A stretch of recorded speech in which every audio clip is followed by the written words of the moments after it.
everybody has the right to have an environment where they get to love each other and experience family and connect and realize the importance of just the miracle of getting to be alive in this moment. Truly, just getting to be alive right now, no matter how terrible one's conditions, is miraculous. It's a blessing in disguise often. This process of focusing on having what we want while 1 billion children in our world are on the verge of dying, that are at severe risk for the climate crisis, and prioritizing having what we want or the continuity of our current life process, whatever it is, any dimension of it, it doesn't matter what it is. No matter how rationalized it is, no matter how seemingly imperative, unchangeable, unquestionable, it doesn't matter. Every day that we're not doing something to make the world a better place in regard to those 1 billion children, we are actively either allowing them to come to harm or we're harming them ourselves. Like it or not, deal with it. We're sorry to be so direct.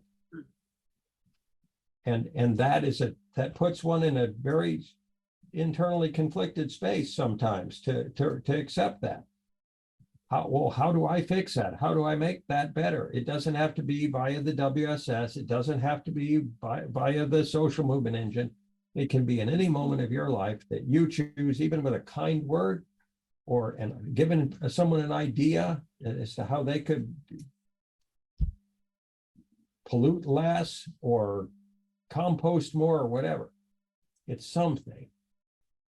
That process that we described earlier of trying to keep the continuity of the status quo out of fear of changing the status quo. Fear of destabilizing the status quo and focusing on that while the world burns is what needs to be kept in mind simultaneously. Two things at once. If you look at one or the other, you don't act. You don't take action. You say, oh gosh, these 1 billion children, they could die and that's really bad and I feel really bad for them and I'm not going to do anything though. Or, oh gosh, I've got to keep the status quo. We got to keep everything stable and safe and the money rolling in and the Western lifestyle and watching cable television or whatever. And the 1 billion children are kind of off there and they don't really matter anymore because that's not what I'm focused on. If you don't see them both at the same time in your mind's eye and hold that view intentionally and willfully and find within yourself the courage and discipline to do so, you're going to lose perspective immediately. Are we making sense as to why? That's the view that humanity's missing. That's why there's been no movement on the needle for climate change. And there are plenty of people who don't even believe that the climate crisis exists or that it's a problem or it needs to be fixed or anything like that. And we would suggest that that process of them not believing it is just what we showed in that original 3-sided diagram. The fear blinding them and obscuring their capacity to accept a reality that's right in the front of their faces, right under their noses, is already killing people and will kill a lot more. It's killing 5 million people per year already. And there are 1 billion children globally at risk and 3.3 billion at risk in regard to not having fresh water right now today. So this isn't some future someday thing. This is happening right now.